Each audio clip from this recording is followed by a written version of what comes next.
ফাঁকা বাড়িতে নগদ টাকা ও সোনার গহনা চুরি দুবরাজপুরে। ঝড় ও বৃষ্টিকে ঢাল করে ফাঁকা বাড়িতে ঢুকে নগদ টাকা ও সোনার গহনা চুরি করে বাড়ি সাফাই করে দিল চোরের দল।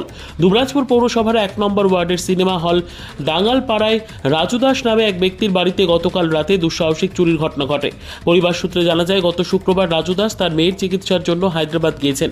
বাড়িতে রাতের থাকার ব্যবস্থা করে গেছিলেন নীলকণ্ঠ ভান্ডারী নামে এক ভাই ও তার স্ত্রীকে। তারা গতকাল রাতে ঘুমোতে আসার সময় দেখেন যে বাড়ির বড় গেট ভেতর থেকে লাগানো। এছাড়াও বাড়ির ভেতরের দরজা খোলা অবস্থায় রয়েছে। তালা ও কড়া ভেঙে চোরেরা সঙ্গে করে নিয়ে যায়। চোরেরা দুটি আলমারি ভেঙে নগদ টাকা ও বেশ কয়েক ভরি সোনার গহনা নিয়ে চম্পট দেয়।